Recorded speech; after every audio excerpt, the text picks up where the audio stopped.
तो इस चैप्टर को, आज का जो हमारा चैप्टर है वो है केमिकल रिएक्शन एंड इक्वेशन। करे भाई शुरू।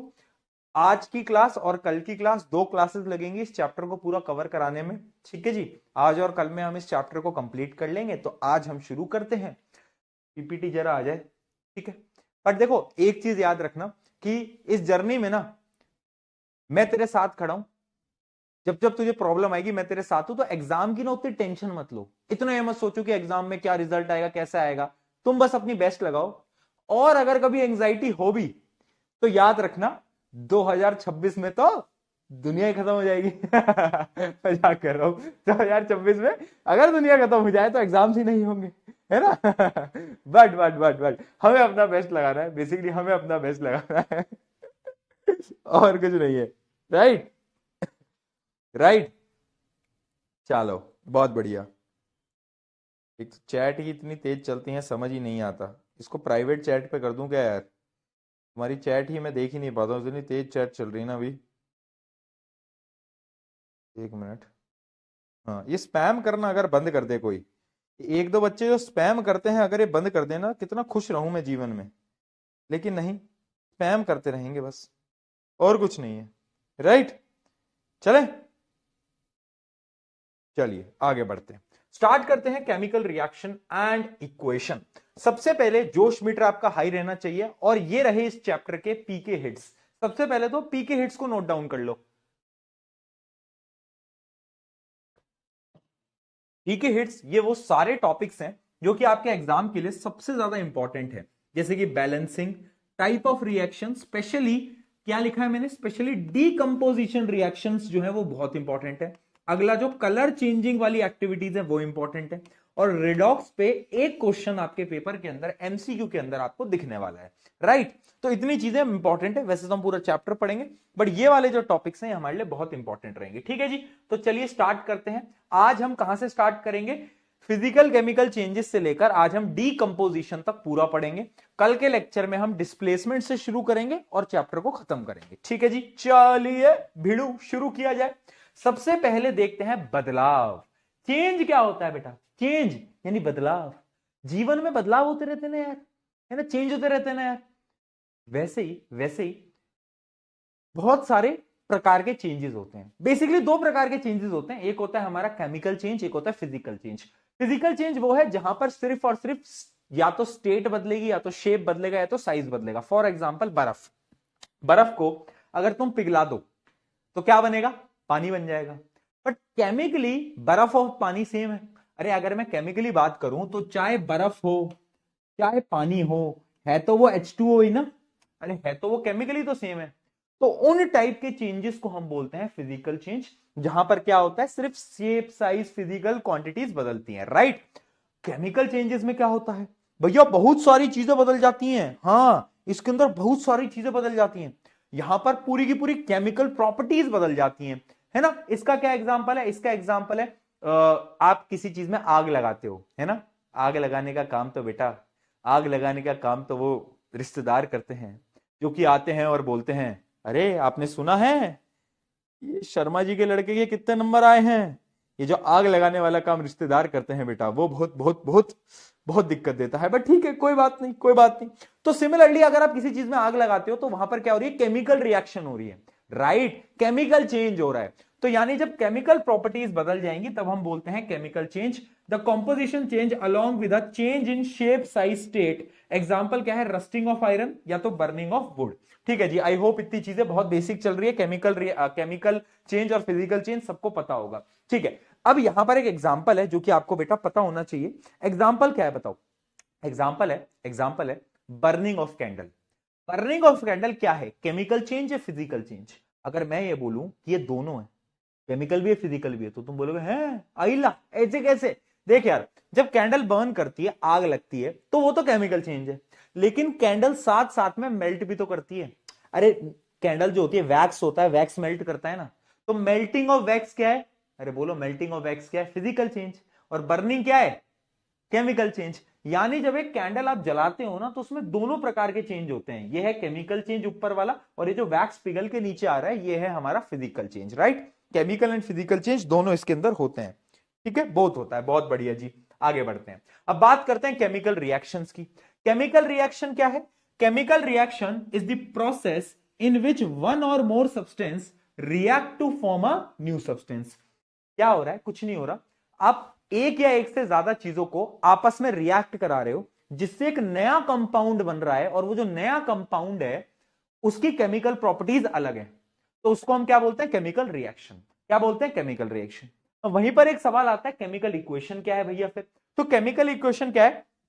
ये जो केमिकल रिएक्शन है ना, इसको रिप्रेजेंट करने का एक तरीका है, रिप्रेजेंट करने का एक तरीका है। फॉर एग्जाम्पल, अगर पानी बन रहा है तो मैं क्या लिखूंगा? H2 प्लस O2 ने क्या बनाया? पानी बना दिया। तो ये क्या हो गया? ये एक रिप्रेजेंटेशन का तरीका हो गया। तो ये हो गई एक प्रकार की केमिकल इक्वेशन। ठीक है, तो केमिकल इक्वेशन क्या है? Represents the chemical reaction, chemical reaction को जो रिप्रेजेंट करता है। ठीक है, अब यहां पर कुछ चीजें आपको पता होनी चाहिए, जैसे कि मैं आपको एक दो चीजें बताना चाहता हूं, ये नॉलेज के लिए बता रहा हूं बेटा, है ना, क्योंकि आगे इसका बहुत काम आएगा। देखो, सबसे पहले चीज ये आपको पता होगा कि जो लेफ्ट साइड वाले हैं इनको हम रिएक्टेंट बोलते हैं, और ये जो राइट साइड वाला है इसको हम प्रोडक्ट बोलते हैं। क्या बोलते हैं बेटा? प्रोडक्ट बोलते हैं। बोलते हैं नहीं बोलते हैं? बिल्कुल बोलते हैं भैया, और क्या बोलेंगे? रिएक्टेंट होता है, प्रोडक्ट होता है, इतना तो पता है भैया हमें। अगली चीज देखो, अब ये जो रिएक्शन है ना, इसकी बहुत सारी लिमिटेशंस हैं। लिमिटेशंस मतलब यार इस रिएक्शन में ना कुछ अधूरा है। क्या अधूरा है? अधूरा क्या है? देख ध्यान से यार, इस रिएक्शन से ना पता ही नहीं चल रहा कुछ भी, तो हमें उस चीज को, अधूरे को पूरा करने के लिए नई चीजों को सिंप्लीफाई करना होता है। फॉर एग्जाम्पल, सबसे पहले हमें स्टेट लिखनी होती है। स्टेट का मतलब ये नहीं कि भैया वो ब्रह्मास्त्र के टाइम पे भी स्टेट डाली थी, राजस्थान, दिल्ली। अरे ब्रह्मास्त्र से याद आया, मेरा ब्रह्मास्त्र भी तो आ चुका है। क्या तुम सबका ब्रह्मास्त्र पहुंचा या नहीं पहुंचा? पहुंचा या नहीं पहुंचा दोस्तों? डिडिंग डिडिंग डिडिंग डिडिंग डिडिंग डिडिंग डिडिंग डिडिंग डिडिंग। दोस्तों, मेरा ब्रह्मास्त्र आ गया, तुम्हारा आया क्या? तुम्हारा नहीं आया? तुम्हें जेलस कर दूं? जेलस कर दूं तुमको थोड़ा सा खोल के? है जेलस कर दूं तुमको? यार ये तो पट एक मिनट, हाँ ठीक है, जेलस कर दूं थोड़ा? कर दूं क्या? एक मिनट जरा, हाँ अब ठीक है, खुल गया।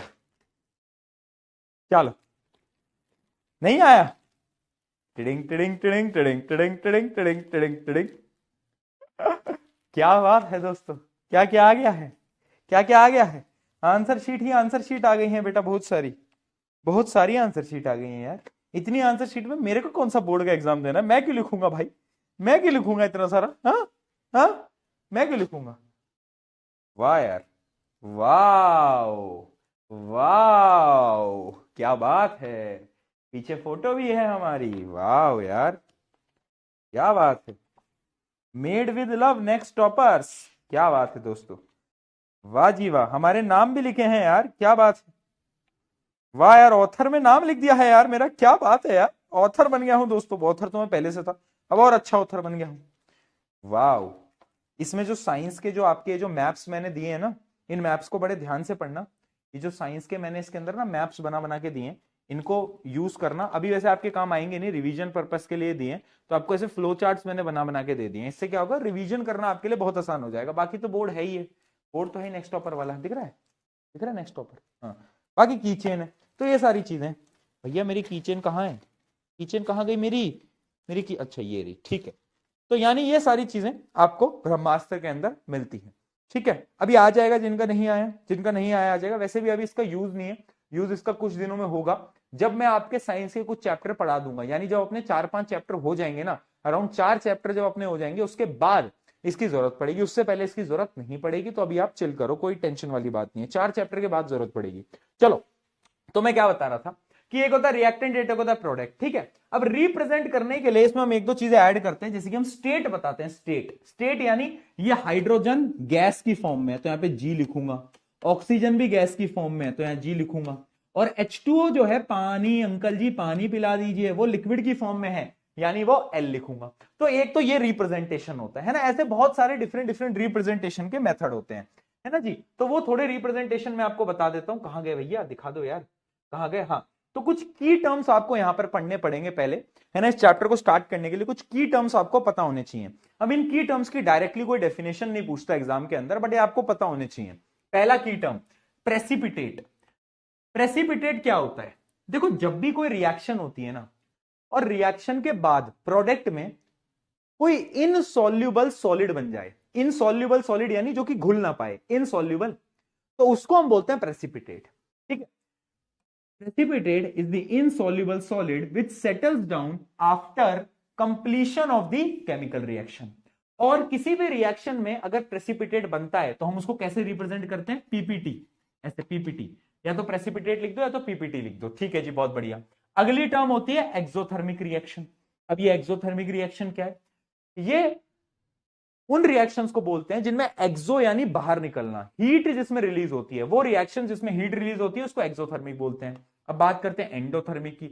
एंडोथर्मिक वो रिएक्शन जिनको करने के लिए हीट देनी पड़ती है। क्या करना पड़ता है बेटा? हीट देनी पड़ती है, उनको हम बोलते हैं एंडोथर्मिक। अगला आता है कैटलिस्ट। अब ये कैटलिस्ट बड़ी खतरनाक चीज है, ये कैटलिस्ट बहुत खतरनाक भैया, बहुत खतरनाक चीज है। मैंने बताता हूं कैसे।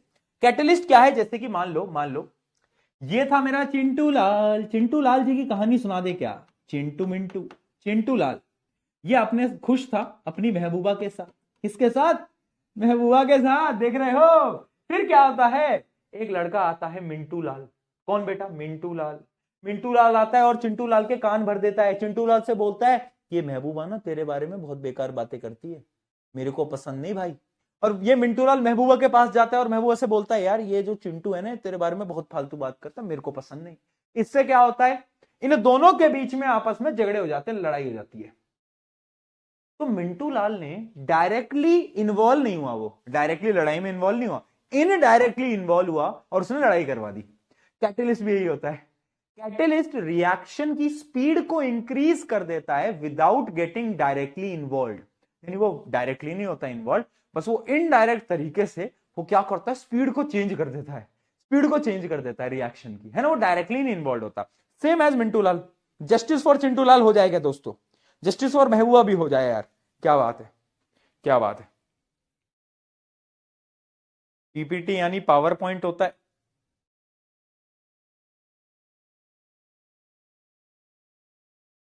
पढ़ ले। Catalyst, catalyst is a substance that speeds up the chemical reaction or lowers the temperature or pressure needed to start one without itself being consumed during the reaction। यानी वो खुद कंज्यूम नहीं होता रिएक्शन में, बट वो reaction की speed वगैरह को चेंज कर देता है, या तो इंक्रीज करेगा या तो डिक्रीज करेगा, बट चेंज कर देगा without itself getting consumed in it, that is called catalyst. क्या कैटलिस्ट हमको समझ आया?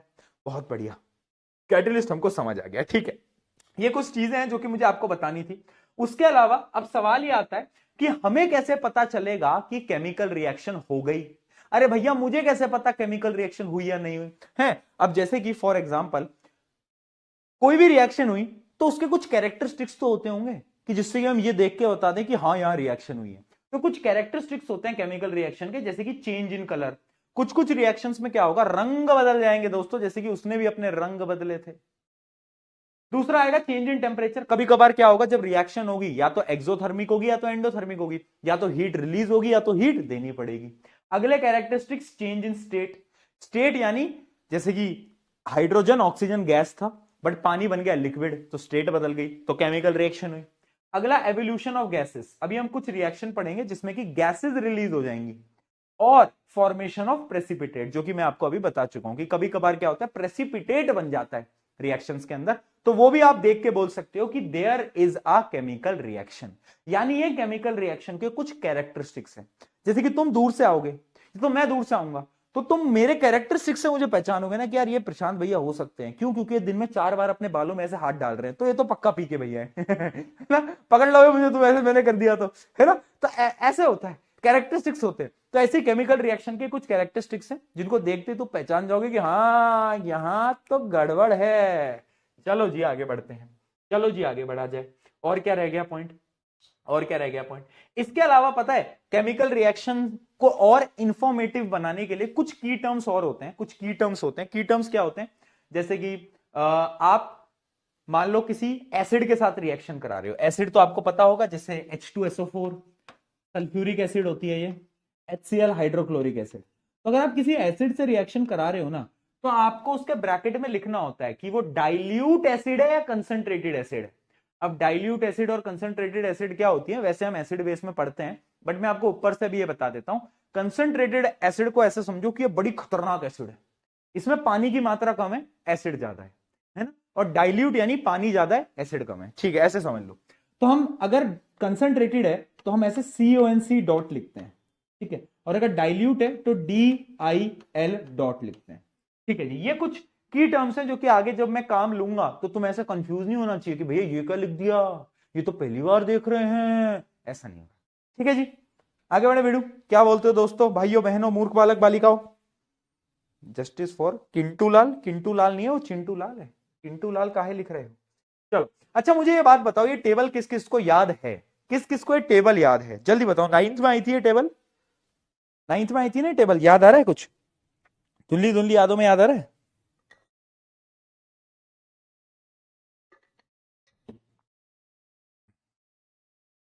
नहीं है याद, वाह बेटा वाह वाह।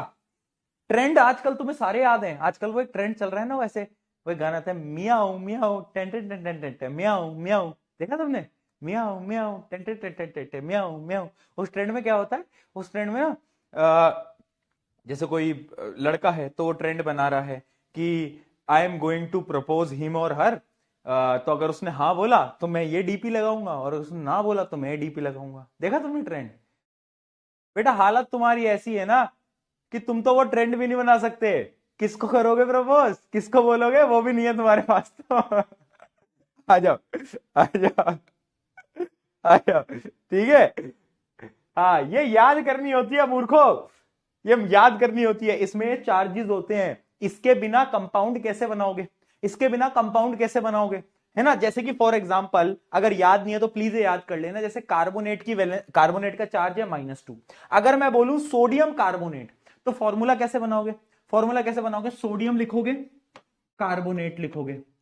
अब तुम्हें पता है सोडियम का चार्ज है 1, कार्बोनेट का चार्ज है 2, तो क्या करोगे, फिर क्रॉस मल्टीप्लाई करोगे, तो ये आ जाएगा Na2CO3।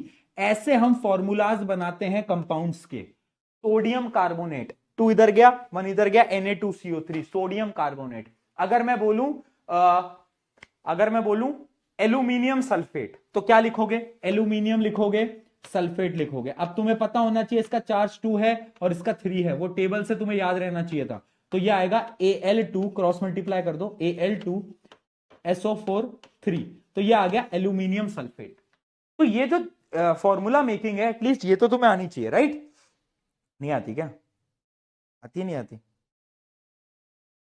हाँ हाँ ठीक है, तो ये तो आनी चाहिए। अब ये प्लीज इसको प्रैक्टिस कर करके याद कर लो यार, वरना तो एक ट्रिक तो तुम ही दे ही रखी है। ट्रिक क्या दे रखी है, ना कहूं, ना कहूं, ना कहूं अगर क्यूट तुझे, ना कहूं अगर क्यूट तुझे दोस्तों, ठीक है।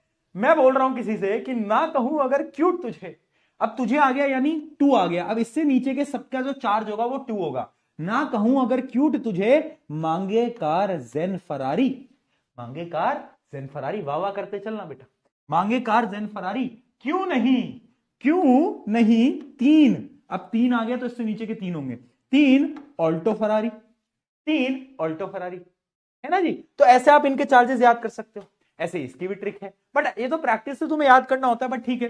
हाय हेलो, हाय हेलो, चलो बाहर आए और सुनो नाचें, है ना।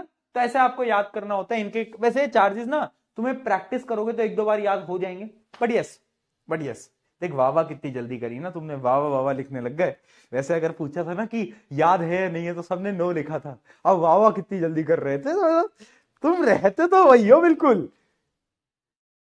चलो आ जाओ, ठीक है। ये है पॉलीएटॉमिक आयंस, मतलब इनके आपको चार्जेस सबके याद होने चाहिए, राइट।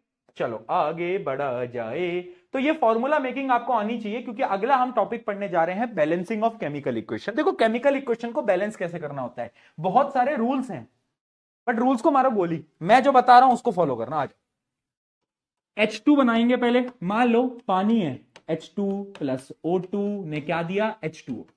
अब इक्वेशन बैलेंस का मतलब क्या होता है कि रिएक्टेंट पे जितने एटम्स हैं उतने ही प्रोडक्ट में होने चाहिए। अब अगर तुम देखोगे, पहले लिखो हाइड्रोजन, यहां लिखो रिएक्टेंट, यहां लिखो प्रोडक्ट। तो हाइड्रोजन अगर रिएक्टेंट में मैं देखूंगा तो 2 है, यहां पर भी 2 है। ऑक्सीजन, ऑक्सीजन रिएक्टेंट में 2 है और प्रोडक्ट में कितना है? प्रोडक्ट में ऑक्सीजन 1 है। तो गद्दारी हो गई ना भाई, ऑक्सीजन के साथ धोखा हुआ या नहीं हुआ? देखो जीवन में किसी के साथ धोखा नहीं करना, सबकी भलाई करनी है दोस्तों। तो इस धोखे को हम कैसे प्रिवेंट करेंगे? हम क्या करेंगे, हम बोलेंगे कि यार ले यार ऑक्सीजन तुझे 2 से मल्टीप्लाई कर दूं, यानी प्रोडक्ट में मुझे ऑक्सीजन को 2 से मल्टीप्लाई करना पड़ेगा। उसके लिए मैं क्या करूंगा, यहां पर 2 लगा दूंगा, यहां पर 2 लगा दूंगा, है ना? हाँ 2 लगाया। अब 2 लगाते ही गद्दारी हो गई, किसके साथ? हाइड्रोजन के साथ, क्योंकि अब यह हाइड्रोजन भी 2 से मल्टीप्लाई हो गया, ये 4 हो गया। यहां पर रिएक्टेंट में 2 ही है, तो अब यहां पे भी देखो भेदभाव नहीं करना ना लाइफ के अंदर, तो हम क्या करेंगे 2 से यहां भी मल्टीप्लाई कर देंगे, तो ये भी 2 से मल्टीप्लाई हो गया, तो 4 4 2 2, यानी ये रिएक्शन अब हो गई है बैलेंस्ड। क्या हो गई है दोस्तों? बैलेंस्ड हो चुकी है। क्या बात समझ में आई?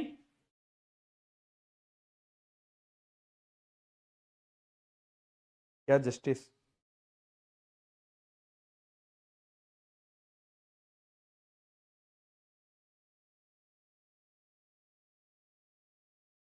What justice? व्हाट जस्टिस दोस्तों? अरे सबके लिए जस्टिस नहीं मांगना होता, सबके लिए जस्टिस नहीं मांगना होता, हर इनके ऑक्सीजन के लिए भी जस्टिस मांग रहे हैं लोग। यार क्या हो गया है इन बच्चों को, कहां पढ़ाने आ गया हूं मैं यार, ये मार मार खाएंगे आज मुझसे। लो भाई एक और रिएक्शन देखते हैं, एक और रिएक्शन देखते हैं। Fe plus Fe plus H2O equals to Fe3O4, यही है ना, Fe3O4 plus H2 plus H2। इसको जरा बैलेंस करके दिखाना दोस्तों, जरा इसको बैलेंस करेगा कोई? बोलो। रुको तुम्हारी चैट पहले मुझे प्राइवेट करने दो यार, तुम्हारे ऐसे मैसेजेस नहीं पढ़े जाते। Batch is so GOATed that one cannot read chats chat से नहीं पढ़े जाते यार, तुम चैट इतनी तेज करते हो। चलो प्राइवेट कर देते हैं। बताओ भाई क्या किया जाए? सबसे पहले लिखते हैं अपन, कितने चीजें हैं, एक है आयरन, हाइड्रोजन, ऑक्सीजन। अगर मैं बात करूं रिएक्टेंट की और प्रोडक्ट की, तो जरा नंबर लिखते हुए चलना फटाफट से। अगर मैं बात करूं रिएक्टेंट की तो 1 है, यहां पर कितने हैं? 3 है। अगर मैं हाइड्रोजन की बात करूं 2 है और वहां पर भी 2 है। ऑक्सीजन की बात करूं तो यहां पर 1 है और उधर कितना है? उधर 4 है। तो बहुत नाइंसाफी है भैया, अरे भैया बहुत नाइंसाफी है। क्या किया जाए बताओ? छोड़ दिया जाए या मार दिया जाए? क्या किया जाए बताओ? बताओ सबसे पहले किसको बैलेंस किया जाए? आयरन को ही कर लेते हैं सबसे पहले बैलेंस। क्या कहते हो, करें आयरन को बैलेंस, दें इसको इज्जत? क्या बोलते हो? आयरन को बैलेंस करना है, किसको बैलेंस करना है? जिसको तुम बोलो उसको बैलेंस कर दे। अगर आयरन को करना चाह रहे हो तो पहले बस यहाँ 3 से मल्टीप्लाई कर दो, यानी यहाँ 3 लगा दो। अब बात आती है ऑक्सीजन की, तो ऑक्सीजन को भी 4 से मल्टीप्लाई करना पड़ेगा, तो उसके लिए यहां पर एक 4 लगाना पड़ेगा। बट जैसे ही 4 लगाया गद्दारी हो गई। किसके साथ गद्दारी होगी? हाइड्रोजन के साथ, क्योंकि हाइड्रोजन भी 4 से मल्टीप्लाई हो गया, तो अभी 8 हो गए, तो इसको भी 4 से मल्टीप्लाई करना पड़ेगा, यानी यहां भी 4 लगाना पड़ेगा। तो ये हो गई बैलेंस्ड इक्वेशन। ये क्या हो गई बेटा? Balanced equation. जल्दी बताओ अगर समझ आया तो, समझ आया तो। पीके पीके पीके पीके, चलो बहुत बढ़िया। ये बेसिक क्वेश्चन था, थोड़े टफ क्वेश्चन की तरफ बढ़ते हैं। राइट, हमें हाई लेवल के क्वेश्चंस की प्रैक्टिस करनी है। राइट, चलो करो इसको जरा एक बार बैलेंस करके बताना। इसको पहली को जरा बैलेंस करके बताओ, क्या लगता है? जरा आंख खोल के सवाल देख लीजिएगा पहले। जब भी कोई बोले ना कि बैलेंस करो, तो ऐसा नहीं है कि बिल्कुल आंख बंद करिए और ऐसा नहीं करना। पहले देखो, आंख खोलो, ये देखो कि क्या वो बैलेंस तो नहीं है, क्या वो ऑलरेडी बैलेंस तो नहीं है। अरे वो ऑलरेडी बैलेंस्ड है दोस्तों। देखो देखो देखो, Na 1 है, Cl 1 है, Ag 1 है, NO3 1 है, सब कुछ बराबर, ऑलरेडी बैलेंस्ड। अगला क्वेश्चन देखते हैं। अब इसमें देखो, अब पता है इसको अगर आप ध्यान से देखोगे तो पता है आपको हर बार ना टेबल बनाने की जरूरत नहीं है।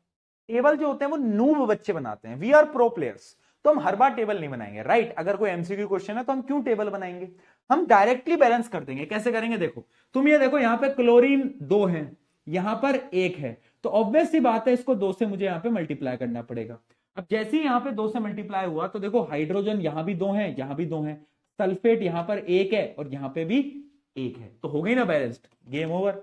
चलो अगला देखते हैं, इसको तो मैं बैलेंस करना बता चुका हूं, इसको बैलेंस कर दो। अब हाइड्रोजन 2 क्लोरीन 2, तो यहां बस 2 का मल्टीप्लाई कर दो, है ना। तो जब आप जैसे आप फ्री फायर खेलते हो ना बेटा, तो फ्री फायर में धीरे धीरे क्या होता है ना, प्रो होने लगते हो।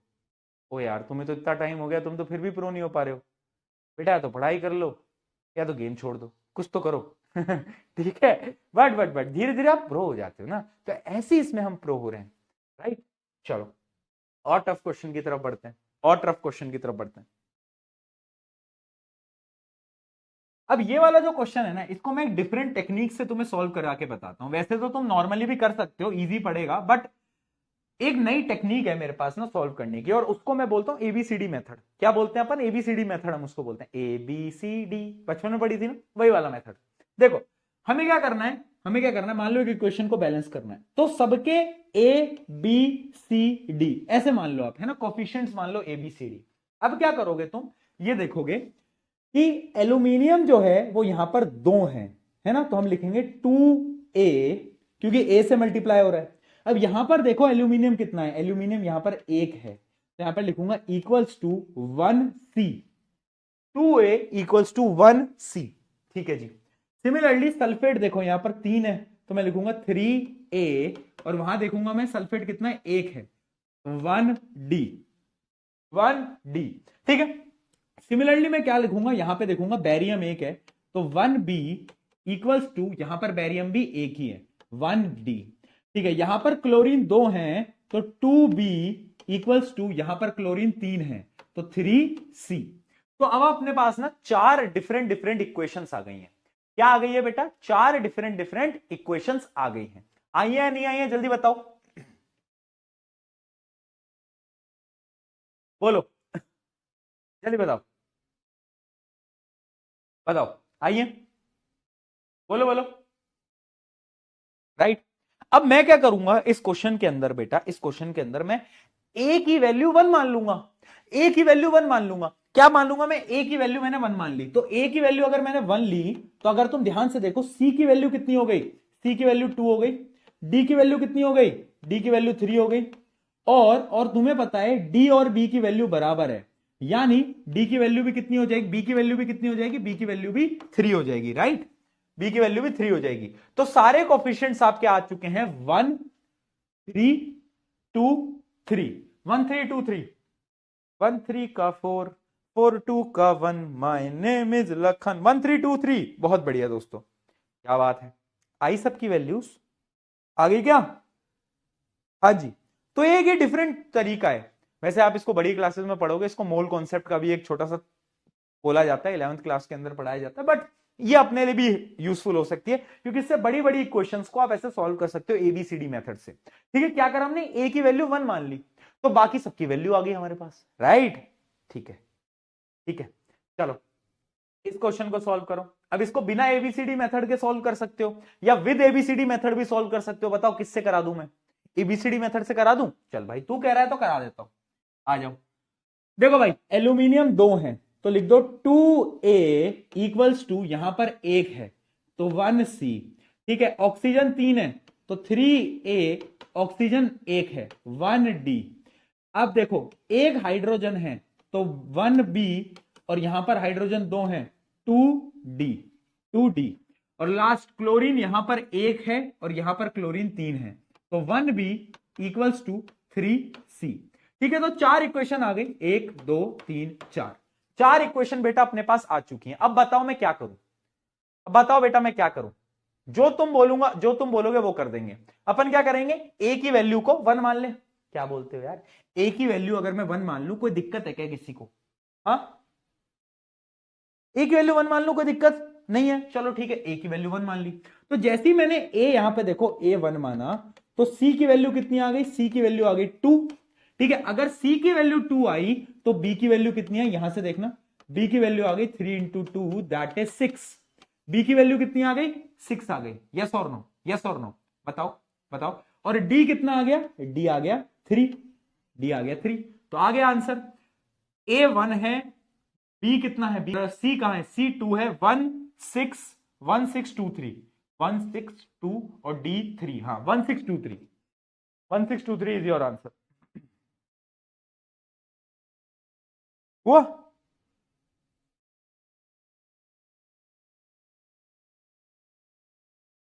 जल्दी बताओ, क्या ने मजा आ गया, इंटरेस्ट आ गया, समझ आ गया?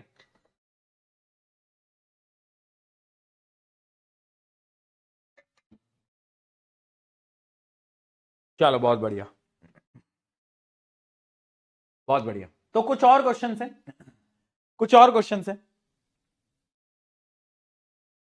जैसे कि ये वाला क्वेश्चन देखो, इन द रिएक्शन, अब ये वाली जो रिएक्शन है ना सबसे कॉम्प्लिकेटेड है बेटा। This one is the most complicated reaction of your class 10th। अगर आप बैलेंस करने पे आओगे तो ये बैलेंस बच्चों को बहुत टाइम लगता है, बट आप बैलेंस कर सकते हो बेटा, है ना? अगर आप ध्यान से देखो, आपको इसको बैलेंस करना है पूरी को, तो यहां पर आप देखोगे जो लेड है सबकी वेरिएबल लिख दो, एक लेड है, एक नाइट्रोजन है, एक ऑक्सीजन है, रिएक्टेंट लिखो, प्रोडक्ट लिखो, ठीक है। अब लेड जो है यहां पर एक है, यहां पर भी एक है, ठीक है, यहां पर एक है, यहां पर भी एक है। अगर मैं नाइट्रोजन की बात करूं तो नाइट्रोजन यहां पर 2 यानी 2 आ गए, और यहां पर कितने हैं? यहां पर एक ही है। ऑक्सीजन की अगर मैं बात करूं तो यहां पर 6 है, और अगर मैं प्रोडक्ट साइड में बात करूं, एक ऑक्सीजन, 2 और ये 2, तो कितने आ गए? 2 + 2 + 1 5, तो ये आ गया 5, ये आ गया 5। अब मुझे क्या करना है बेटा? इसको बैलेंस करना है। कोई बता सकता है इसको आखिर में बैलेंस कैसे कर पाऊंगा? कोई बता सकता है? जल्दी बताओ, कोई बता सकता है? क्या बोलते हो? कोई बताएगा? बोल दे बिडू, कैसे करें इसको बैलेंस? क्या किया जाए? हाँ तुम्हें रट रखे है ना ये, हाँ तुम्हें रट रखा है इसलिए तुम्हें याद है आंसर। अच्छा है, इसको याद कर लिया वही बहुत बेहतर है, क्योंकि इसको बैलेंसिंग में थोड़ा टाइम लगता है, मैं ऑनेस्टली बोल रहा हूं। देखो अब हम क्या कर सकते हैं, अब हम क्या कर सकते हैं यार, ऑब्वियस सी बात है, ऑब्वियस सी बात है कि इसको मतलब लेड को हमें, अभी भी लेड हमारा बराबर ही है। जो दिक्कत है वो देखो यहाँ पे नाइट्रोजन में दिक्कत है, किसमें दिक्कत है? नाइट्रोजन में दिक्कत है, राइट। तो मैं क्या करता हूं, मैं क्या करता हूं, यहां पर मैं नाइट्रोजन को देखो, ध्यान से देख लेना बेटा, इंपॉर्टेंट है। यहां पर मैं नाइट्रोजन को क्या करता हूं? 4 से मल्टीप्लाई करता हूं, किससे? 4 से मल्टीप्लाई करता हूं। अब बराबर करने के लिए मुझे इस वाले एरिया को भी 2 से मल्टीप्लाई करना पड़ेगा, यस और नो? तो यहां पर तो आ गया 2 और यहां पर आ गया 4। अब जैसे ही मैंने इसको 4 से मल्टीप्लाई करा था, तो अब ऑक्सीजन का नंबर बदल गया, देखो ध्यान से। 4 × 2 8, 8 + 2, बोलो 8 + 2 कितना हो गया? 8 + 2 10, 10 + 1 11, तो अब ये हो गया 11। सिमिलरली यहां पे अगर 2 आ गया तो लेड की वैल्यू भी 2 हो गई, देखो लेड की वैल्यू भी 2 हो गई। और अगर आप ऑक्सीजन कैलकुलेट करोगे तो ऑक्सीजन आ गया कितना? ऑक्सीजन आ गया 12, ऑक्सीजन आ गया 12। अब हम क्या करेंगे? लेड को बैलेंस करेंगे, यहां पे 2 से मल्टीप्लाई करेंगे तो इस जगह पे 2 आ जाएगा, और जैसे ही 2 आएगा तो अब देखो यहां पर भी ऑक्सीजन +1, यानी ऑक्सीजन हो गए 12, यानी इक्वेशन हो गई बैलेंस्ड। यानी इसका आंसर आएगा 2 2 4। क्या आएगा? 2 2 4, 2 2 4 is your right answer, right. हाँ मुझे पता है ये कॉम्प्लिकेटेड है, मैंने आपको पहले कराने से पहले ही बोला था कि this one is the most complicated balancing. ये पेपर में आएगी तो बच्चे फंसना तय है, इसलिए याद कर लेना लेड नाइट्रेट का डिकम्पोजिशन 2 2 4, 2 2 4 याद करके जाना भैया, बहुत जरूरी है ये सवाल, राइट। चलो ये आपको खुद से करना है, ये एक क्वेश्चन आपको मैं होमवर्क दे रहा हूं, ये आप खुद करोगे, कर लोगे खुद? वैसे बहुत सिंपल है, बहुत ज्यादा ही सिंपल है, या तो अभी बता दो, कर लेना, बट इसको ट्राई करना, ठीक है। चलो बहुत सिंपल क्वेश्चन है। चलिए दोस्तों, एक क्वेश्चन खिलाया जाए तुम्हें एपीएल का, एक क्वेश्चन खिलाया जाए तुम्हें एपीएल का। क्या है question? To balance the following chemical equation the values of the coefficient x Y z should be. आपको अच्छा आंसर बताना है, एक मिनट मैं तो देख लूं क्या आंसर आएगा।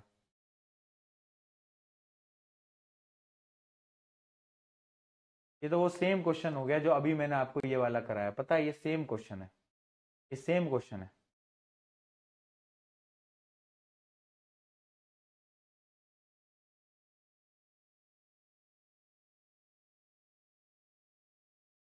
बोलो।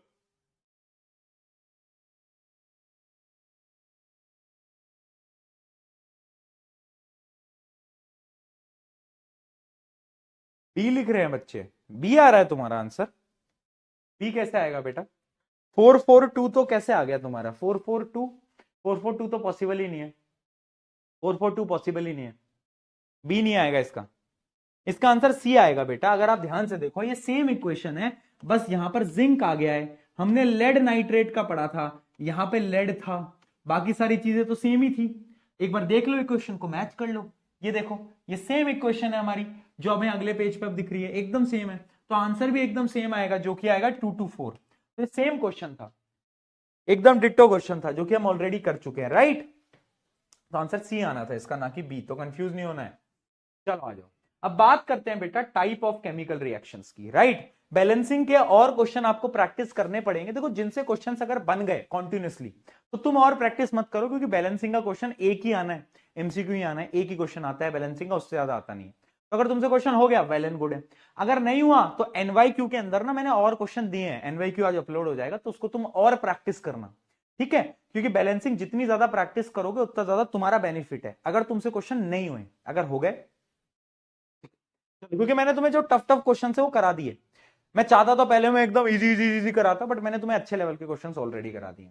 चलिए, तो अब हम पढ़ेंगे 4 प्रकार की केमिकल रिएक्शन। सबसे पहले हमें स्टार्ट करना है कॉम्बिनेशन रिएक्शन। कॉम्बिनेशन रिएक्शन क्या है? जैसे कि स्कूल में तुमने देखा होगा, क्लास के अंदर एक वो कपल वाला ग्रुप के अंदर एक वो कपल वाला ग्रुप होता है, जो कि बैठा रहता है क्लास में हाथ ऐसे पकड़ के, है ना, जिनको देख के जलन होती है, तुम्हें जेलसी होती है होती है ना बेटा। तो वो क्या है? Combination reaction. कॉम्बिनेशन रिएक्शन का मतलब यह है कि जब 2 या 2 से ज्यादा रिएक्टेंट कंबाइन करते हैं to form a one product, एक प्रोडक्ट बनता है, 2 या 2 से ज्यादा रिएक्टेंट कंबाइन करते हैं, तो हम उसको क्या बोलते हैं? कॉम्बिनेशन रिएक्शन, ठीक है। Combination or the synthesis reaction is a chemical reaction where 2 or more substances combine to form a single new substance, ठीक है। जैसे एक कंपाउंड है A, एक है B, और दोनों ने मिलके AB बना दिया, ठीक है। अब इसकी एक एग्जांपल है, एक एक्टिविटी है जो कि एनसीईआरटी के अंदर है। और पता है यहां से सवाल क्या आता है? मांझा मांझा मांझा, मार खाएगा। बच्चे लिख रहे हैं भैया जैसे आप और राधिका की मम्मी। क्या बोलूं, क्या बोलूं, क्या बोल दूं मैं अब, ठीक है ना। तो देखो बेटा इसकी एक एक्टिविटी है। अब पता है इस चैप्टर में इंपॉर्टेंट क्या है? इस चैप्टर में इंपॉर्टेंट क्या है? एक्टिविटीज से रिलेटेड क्वेश्चन, वो सबसे इंपॉर्टेंट है। और लोग ना उसको मिस कर जाते हैं, यानी बच्चे बहुत मिस कर जाते हैं। मैंने देखा है कि यार एक्टिविटी से रिलेटेड क्वेश्चन तो तुम करते ही नहीं हो, और अगर तुम वो नहीं कर रहे हो मूर्खो, तो उसके बिना काम कैसे चलेगा? मुझे एक बात बताना, उसके बिना काम कैसे चलेगा? अगर तुम वो ही नहीं कर रहे हो तो उसके बिना काम चल ही नहीं सकता। तो वो करना बहुत जरूरी है। कैसे करेंगे? देखो, पहली एक्टिविटी मैग्नीशियम रिबन की। मैग्नीशियम रिबन होता है ना, उसको पहले हम क्या करते हैं? उसको हम घिसते हैं, और उसके बाद हम बर्न करते हैं। क्यों घिसते हैं बताता हूं। मजा आ रहा था? नहीं नहीं, काम है।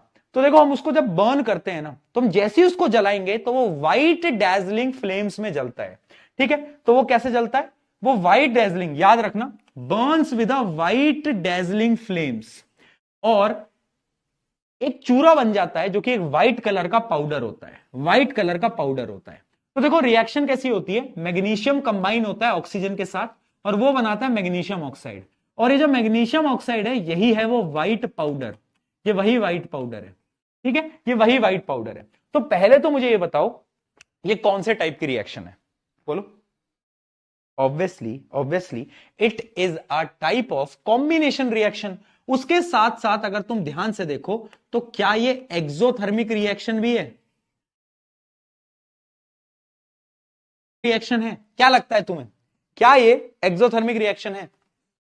व्हाट डू यू से? सोचो, सोचो, सोचो, क्या ये तुम्हें एक्सोथर्मिक लग रही है? कंफ्यूज हो गए ना, कंफ्यूज ही आ गए, कंफ्यूज ही आ गए। Exo is a type of combination reaction. उसके साथ साथ अगर तुम ध्यान से देखो, तो क्या ये एक्सोथर्मिक रिएक्शन भी है? बोलो, क्या बोलते हो? क्या ये एक्सोथर्मिक रिएक्शन है? क्या लगता है तुम्हें, क्या ये एक्सोथर्मिक रिएक्शन है? व्हाट डू यू से? सोचो, सोचो, सोचो, क्या ये तुम्हें एक्सोथर्मिक लग रही है? कंफ्यूज हो गए ना, कंफ्यूज ही आ गए, कंफ्यूज ही आ गए। एक्सो है कि एंडो है? अब थोड़ा और सोचो इस सवाल के बारे में, आज की क्लास के अंत में जवाब दूंगा। सोचो, थोड़ा दिमाग लगाओ, क्या लगता है तुम्हें, क्या ये एक्सो है एंडो है? अभी आते हैं इस पे एक और इंपॉर्टेंट सवाल पे कि मैग्नीशियम रिबन को पहले घिसा क्यों? क्या मजा आ रहा था क्या भैया आपको? नहीं, मजा नहीं आ रहा था। क्या होता है, मैग्नीशियम जो होता है वो हाई रिएक्टिव मेटल है। तो मैग्नीशियम ना, ये मान लो मैग्नीशियम की रिबन है, तो वो इन्वायरमेंट का जो ऑक्सीजन होता है ना, उससे वो रिएक्ट करा लेता है और खुद के ऊपर एक लेयर बना देता है, और वो लेयर होती है मैग्नीशियम ऑक्साइड की। तो पहले हमें ना मैग्नीशियम ऑक्साइड की लेयर को हटाना होता है घिस घिस के, और उसके बाद मैग्नीशियम हमें बर्न करना होता है। तो इसलिए उसको रब किया जाता है to remove the layer of magnesium oxide. ठीक है, मैग्नीशियम ऑक्साइड की लेयर को रिमूव करने के लिए किया जाता है। चलो, तो ये तो हो गई एक रिएक्शन। अभी और रिएक्शन पढ़ते हैं, जैसे कि अगली रिएक्शन है केमिकल ऑक्साइड की।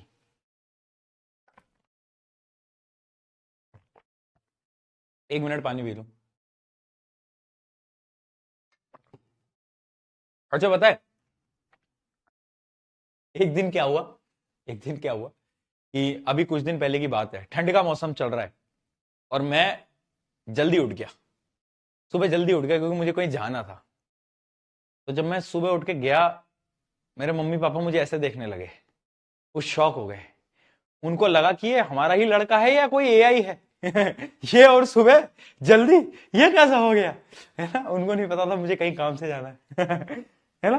तो अगर आप घर में छुट्टी पे अगर जल्दी उठ जाओ तो घर वालों को लगता है कि आज क्या हुआ है इसको, है कुछ तो गलत हुआ है इसके साथ। ठीक है, तो रिएक्शन हम पढ़ते हैं अगली कैल्शियम ऑक्साइड की। कैल्शियम ऑक्साइड क्या, क्विक लाइम होता है। क्विक लाइम आप समझते होगे, क्विक लाइम एक पाउडर होता है जिसको हम कैल्शियम ऑक्साइड बोलते हैं। ठीक है, कैल्शियम ऑक्साइड या तो क्विक लाइम एक पाउडर होता है। ठीक है, अब इस पाउडर को अगर तुम पानी में डालोगे, इसको अगर तुम देसी भाषा में चूना भी बोलते होगे, चूना, चूना होता है ना, चूना, अरे वो पुट्टी नहीं होती घर में, तो एक व्हाइट पाउडर आता है, चूना होता है, उसको पानी में मिलाते हैं। हाँ, ये वही है।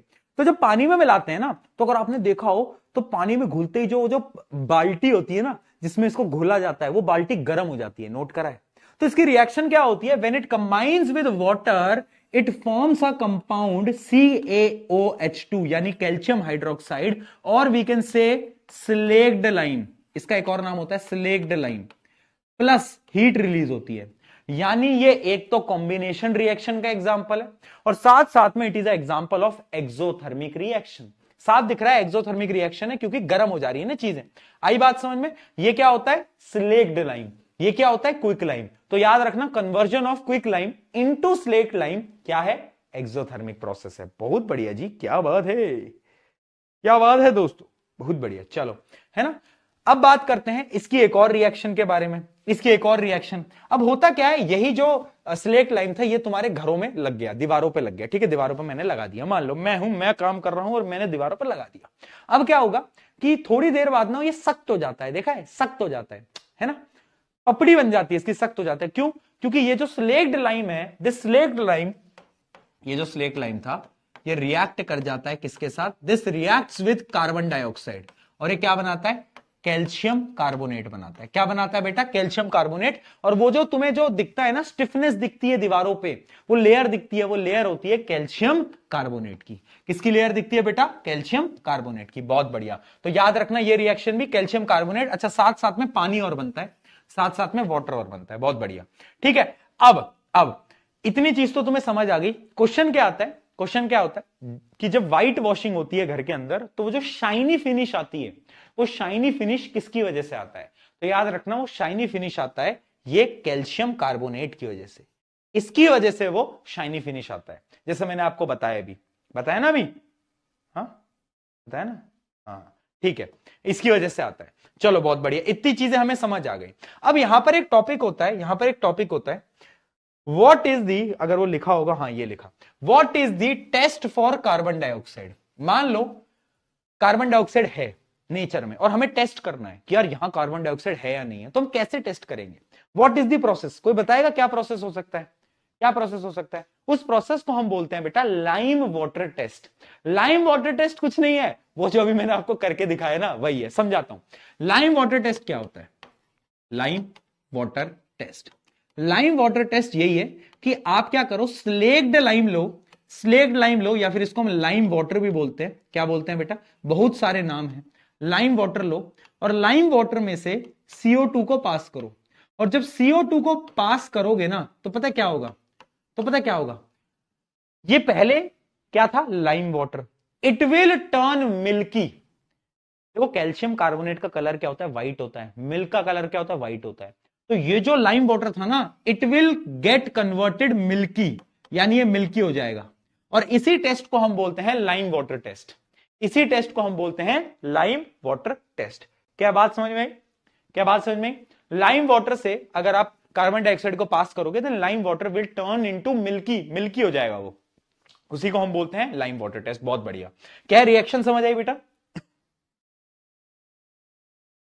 स्लेक्ड लाइम क्या होता है? देखो slaked lime, lime water same है, बस आप ऐसे समझो, स्लेक्ड लाइम में जो आप पानी मिला देते हो, और ये स्लेक्ड लाइम आ गया। देखो क्विक लाइम था, क्विक लाइम में पानी मिलाया, स्लेक्ड लाइम बना। स्लेक्ड लाइम में अगर और पानी मिला दोगे तो वो क्या बन जाएगा, लाइम वाटर बन जाएगा, एक तरीके से आप ऐसे समझ लो, ऐसे समझ लो, ठीक है। और पानी मिला दोगे तो वो क्या बन जाएगा, लाइम वाटर बन जाएगा, एक तरीके से आप ऐसे समझ लो, ऐसे समझ लो, ठीक है। और उस लाइम वाटर में से अगर आप CO2 को पास करोगे तो इट विल कन्वर्ट मिल्की, यानी कैल्शियम कार्बोनेट हमारे पास बन जाएगा, राइट? क्लियर? इसी को हम बोलते हैं लाइम वाटर टेस्ट। बहुत बढ़िया, चलो जी समझ आ गया। ये एग्जांपल याद रखना है, दोनों क्या थे, they are the type of combination reaction. कौन सा? Quick lime into slake lime और मैग्नीशियम रिबन वाला, ठीक है। अब यहां पर देखो एक्सोथर्मिक और एंडोथर्मिक रिएक्शन में ना बच्चे कंफ्यूज रहते हैं, और आजकल ना MCQ में पूछा जाता है कि ये एक्सोथर्मिक है एंडोथर्मिक है, तो तुम्हें कंफ्यूज नहीं होना है। तुम्हें पता होना चाहिए कि अगर आप किसी भी नेचुरल गैस को बर्न करा रहे हो, यानी कि बर्निंग ऑफ नेचुरल गैस, जैसे कि ये मीथेन है, इसको अगर आप ऑक्सीजन की प्रेजेंस में बर्न करते हो तो ये एक प्रकार का क्या है, एक्सोथर्मिक रिएक्शन है। क्यों? क्योंकि इसमें हीट रिलीज होती है। क्या रिलीज होती है? हीट। उसके अलावा decomposition of vegetable into compost, अगर आपने देखा हो वेजिटेबल्स होती हैं, उनको अगर आप मिट्टी में गाड़ देते हो तो उससे खाद बनती है, तो वो जो कन्वर्जन होता है ना, वो भी एक्सोथर्मिक है, उससे भी हीट रिलीज होती है। क्या रिलीज होती है? हीट रिलीज होती है। याद रखना, MCQ में पूछा जा सकता है। अगला, बर्निंग ऑफ मैग्नीशियम रिबन, यही मैं आपको बताना चाह रहा था कि इसमें हीट रिलीज होती है, और ये क्या है, ये एक प्रकार का एक्सोथर्मिक रिएक्शन है। हाँ, बहुत सारे बच्चे एंडो लिख रहे थे, एंडो क्यों लिख रहे थे? उन्हें लग रहा था कि भैया आग लगा रहे हैं ना, आग। क्या कर रहे हैं, क्या कर रहे हैं? क्या ग्लिच आ गया? क्या ग्लिच आ गया? कौन सा ग्लिच? हाँ हाँ, बच्चे कह रहे थे आग लगा रहे हैं ना, आग, तो उस आग की वजह से भैया, बट इसमें हीट रिलीज होती है बेटा, ये भी तो समझो। चलो, उसके अलावा quick lime reacting to water, वो भी क्या है, एक्सोथर्मिक। रेस्पिरेशन, जो कि मैं आपको ऑलरेडी बता चुका हूं, रेस्पिरेशन जो है, द रेस्पिरेशन का जो प्रोसेस होता है उसमें एनर्जी रिलीज होती है, एनर्जी यानी हीट ही है, तो उस प्रोसेस को भी हम बोल सकते हैं एक्सोथर्मिक। देखो क्योंकि उसके अंदर एनर्जी रिलीज होती है। लेकिन अब आपको एंडोथर्मिक के भी एग्जांपल याद करने पड़ेंगे, जो कि है फोटोसिंथेसिस। देखो फोटोसिंथेसिस में भी एनर्जी रिलीज होती है, लेकिन तुमने एनर्जी रिलीज नहीं होती, सॉरी, उसमें ग्लूकोज बनता है, लेकिन सनलाइट का यूज होता है। सनलाइट क्या है? एनर्जी है। तो ये क्या हुआ? एंडोथर्मिक रिएक्शन, ठीक है। तो photosynthesis is a type of endothermic reaction. उसके अलावा अभी हम कुछ डीकंपोजिशन रिएक्शन पढ़ेंगे, वो भी एंडोथर्मिक है। बच्चे कंफ्यूज मत होना, क्वेश्चन आ चुका है 2024 के अंदर, जिसमें सवाल पूछा गया था, 4 ऑप्शंस मिलते हैं, ये बोला जाता है इनमें से एंडोथर्मिक रिएक्शन कौन सी है, और उसमें से एक ऑप्शन में फोटोसिंथेसिस होता है, और बच्चे कंफ्यूज होते हैं, गलत करके आते हैं। ठीक है, तुम नहीं करोगे ना गलत? पक्का वादा हो गया अपना? कौन सा ग्लिच आ गया यार? कौन सा ग्लिच कर रहे हो तुम? एक तो तुम कभी कभार स्पैम भी करते हो ना, तो पता भी नहीं चलता। चलो जी, अब इसके कुछ क्वेश्चंस प्रैक्टिस किया जाए, फिर डीकंपोजिशन रिएक्शन पे बढ़ेंगे। आंसर बताओ चलो।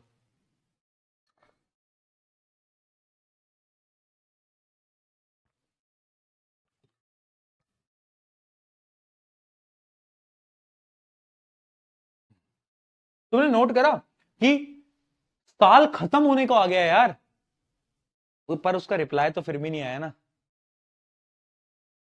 मजाक कर रहा हूं, साल खत्म होने को आ गया ना, कितनी जल्दी, कितनी जल्दी साल निकल गया यार,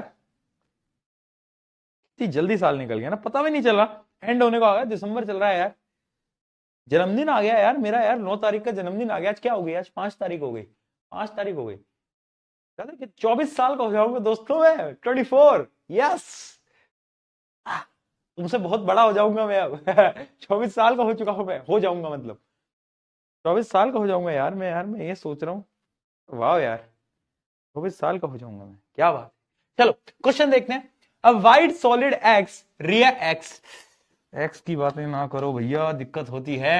अ white solid X react vigorously with water to form product Y, releasing a large amount of heat energy and Y is commonly used in white washing. यानी जो वाई है उसको व्हाइट वॉशिंग में यूज किया जाता है। तो आपको ऑलरेडी पता है व्हाइट वॉशिंग में किसको हम यूज करते हैं, स्लेट लाइम को यूज करते हैं। तो एक्स क्या होगा बेटा, एक्स होगा ये, इसका रिएक्शन हुआ H2O से, वाई बनाया, वाई क्या है, वाई है ये, ठीक है बहुत बढ़िया। Y slowly reacts with a gas Z in the air to form shiny white compound. वो एक गैस से रिएक्ट करता है, तो अगर Y कौन सी गैस से रिएक्ट करता है, CO2 गैस से रिएक्ट करता है, तो Z क्या होगा, Z होगा CO2। Z गैस जो लिखी है पूछी गई है वो क्या है, वो है CO2। बहुत बढ़िया, आइडेंटिफाई XYZ कर दिया है। Right the balanced chemical equation for the reaction between X and water. तो ये वाली जो रिएक्शन है ये आपको बैलेंस तरीके से लिखनी है। अगला, right the balanced equation of the reaction between Y and Z।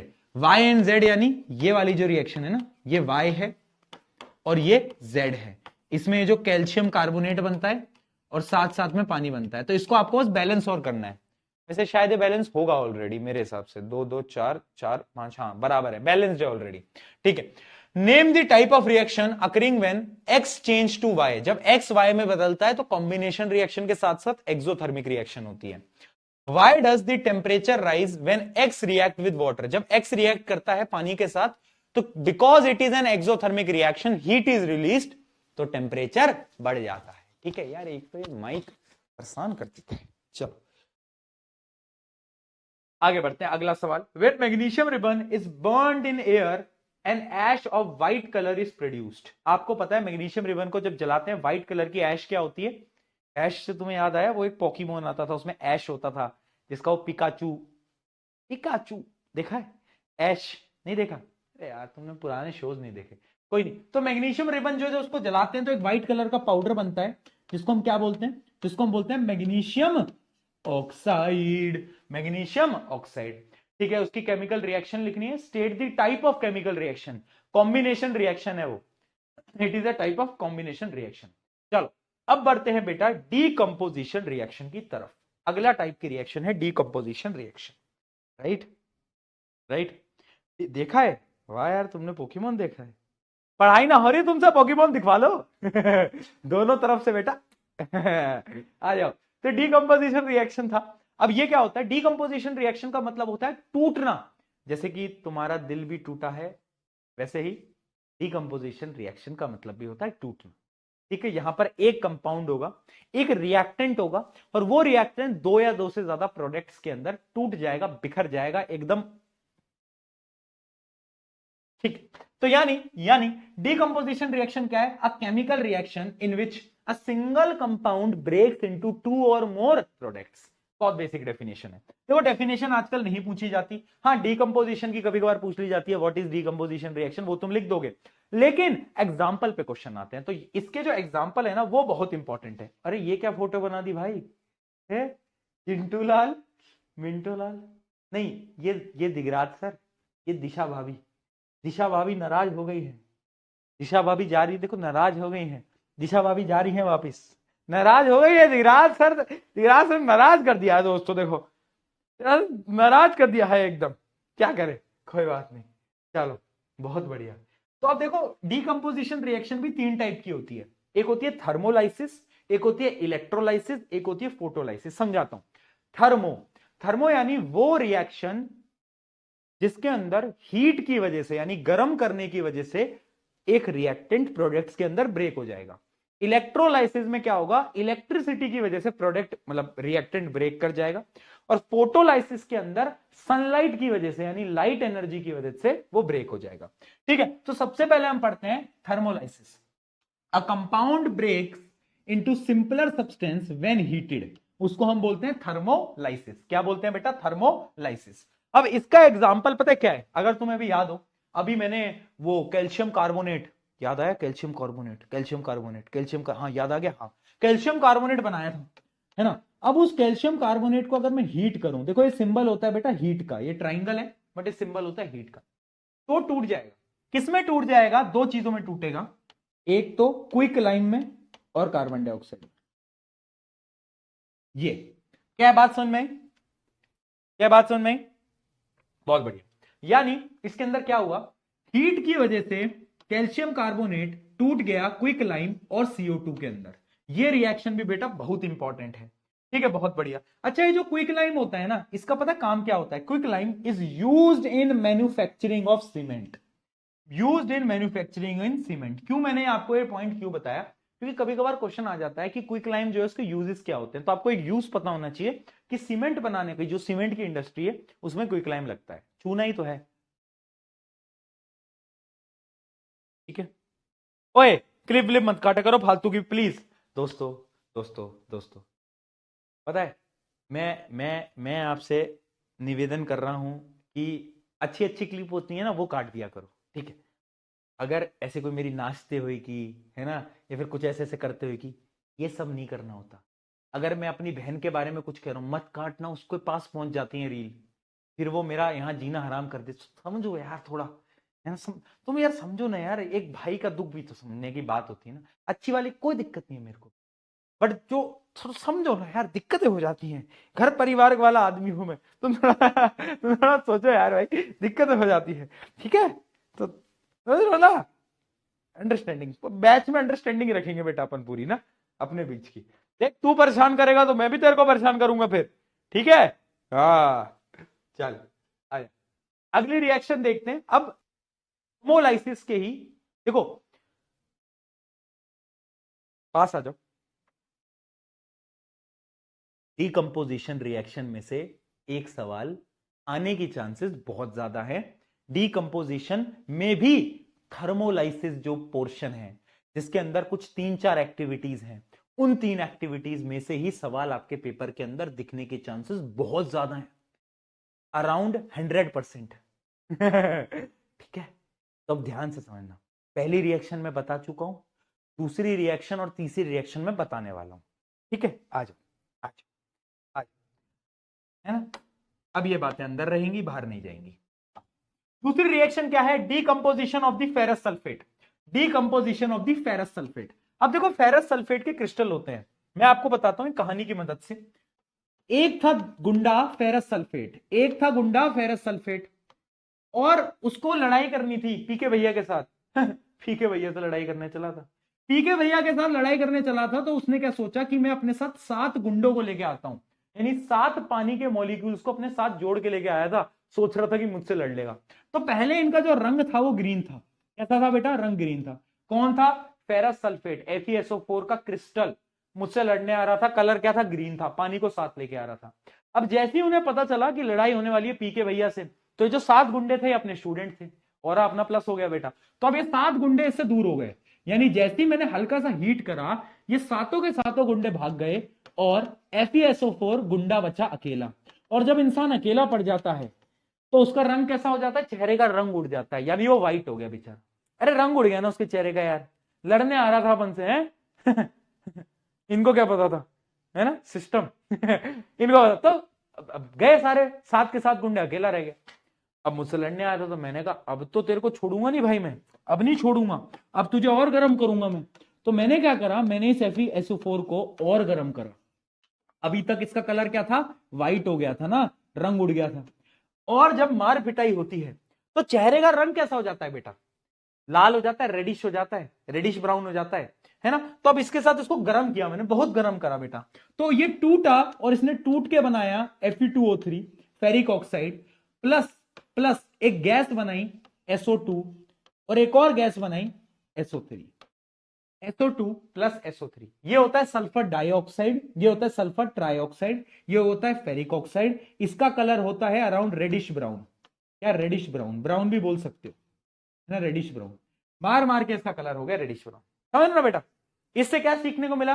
पीके वैसे लड़ाई नहीं करनी है। दूसरी बात इससे सीखने को मिला कि देखो हुआ क्या कि जब हमने हीट करा तो ग्रीन से पहले कलर हुआ व्हाइट में, 7 के 7 गुंडे भाग गए। फिर क्या हुआ, और गर्म करा तो ये टूटा, 2 गैसेस रिलीज हुई। ये दोनों की दोनों क्या है बेटा? गैस है। ये दोनों की दोनों क्या है? गैस है। और ये सॉलिड है, ये सॉलिड है, ठीक है। ये हो गया रेडिश ब्राउन। उसके अलावा ये दो गैसेज हैं SO2 SO3, इसको हम बोलते हैं सल्फर डाइऑक्साइड सल्फर ट्राइऑक्साइड। और ये जो दोनों गैसेज होती हैं इनकी वजह से ही एसिड रेन होती है। एसिड रेन आपने सुना होगा ना, तो वो जो एसिड रेन होती है ना बेटा, वो इन्हीं गैसेज, ये मेन कंपोनेंट है, इन्हीं की वजह से एसिड रेन क्रिएट होती है, राइट। चलो ओके जी। और आप फार्मिंग कर रहे हो भैया यार ये क्या टर्म्स है यार तुम्हारे आजकल। आजकल तुम्हारी जो टर्म्स होती है ना, मुझे आधी समझ नहीं आती, मैं सही बता रहा हूं। मैं देखता हूं लोगों को क्या क्या लिखते हैं यार, एनजीएल, एनजीएल है ना, एनजीएल, और क्या लिखते हो, तो कुछ तो लिखते हो तो भारी यार, क्या खतरनाक सा कुछ लिख देते हो। चलो ठीक है जी, ये पहली रिएक्शन हमें समझ में आई। यानी हुआ क्या, अब इस रिएक्शन को एक बार रीड कर लेना बेटा पूरी को। क्या कि on heating they lose water and colour changes from green to white. Further heating colour changes from white to reddish brown, क्योंकि फेरिक ऑक्साइड बन गया। The smell of burning sulphur is observe due to release of sulphur dioxide and sulphur trioxide. ठीक है, ये reaction है। अच्छा, ये balanced वाली रिएक्शन आप याद रखना, ये बैलेंस्ड जो रिएक्शन है ना, ये आप याद रखना। बस कुछ नहीं करना, यहां पे 2 लगाना होता है, बाकी कुछ भी नहीं है। ठीक है, चलो ये तो हो गई पहली रिएक्शन। अब आती है दूसरी रिएक्शन, जो कि है लेड नाइट्रेट की। ये तुम्हें दिख रहा होगा लेड नाइट्रेट। लेड नाइट्रेट के क्या होते हैं, ये सॉलिड फॉर्म में होता है लेड नाइट्रेट। क्या है, लेड नाइट्रेट। ठीक है, अब आप ऐसे समझो, लेड नाइट्रेट में एक बार आपको बता देता हूं। लेड नाइट्रेट, ये वाली रिएक्शन वैसे अभी आपको बताई भी थी बैलेंसिंग के दौरान। इसको जब मैं हीट करता हूं ना, तो ये क्या बनाता है, पहले तो ये बनाता है लेड ऑक्साइड, फिर ये बनाता है गैस नाइट्रोजन डाइऑक्साइड, और एक और गैस बनाता है ऑक्सीजन। ठीक है, lead nitrate, lead oxide, nitrogen dioxide, oxygen. अच्छा, ये जो नाइट्रोजन डाइऑक्साइड है ना, इसकी बड़ी खासियत है, ये होता है ब्राउन कलर का। ये होता है ब्राउन कलर का, यानी जो गैस होती है ना, जैसी रिएक्शन होती है तो ऐसे ऐसे धुआं निकलता है ब्राउन कलर का, तो तुम देखते ही बता दोगे तो नाइट्रोजन डाइऑक्साइड है, देखते ही बता दोगे। ये ब्राउन फ्यूम्स में आता है, ब्राउन फ्यूम्स। ठीक है, ये जो तुम्हें दिख रहा है लेड ऑक्साइड, इसका कलर राउंड येलो होता है। कैसा होता है, येलो येलो, डर्टी फेलो ठीक है, ये येलो होता है। ठीक है, तो हमने क्या करा, लेड नाइट्रेट को हीट करा तो उसका कलर बदल गया येलो में, ब्राउन कलर की गैस निकली। और ऑक्सीजन भैया को तो तुम जानती हो, ये तो हर जगह है। इसको हम बोलते हैं क्या, decomposition of lead nitrate, decomposition of lead nitrate. ठीक है, तो याद रखना, it decomposes to yellow lead monoxide, yellow lead monoxide. अच्छा, मैंने लेड ऑक्साइड ही तो बताया, हाँ लेड ऑक्साइड ही बताया। Yellow lead monoxide, brown nitrogen dioxide fumes and oxygen gas. तो इसकी जो बैलेंस्ड इक्वेशन है, ये आपको यहां पे याद करनी है। ठीक है, अब बच्चे पूछेंगे भैया लेड नाइट्रेट का कलर क्या होता है। लेड नाइट्रेट का कलर कुछ नहीं होता, व्हाइट होता है, तो कलरलेस भी आप बोल सकते हो, राइट। बताओ,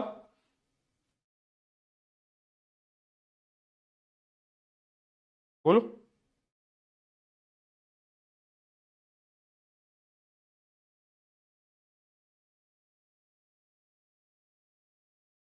चल, एनजीएल भैया, यू टीच इज वेल।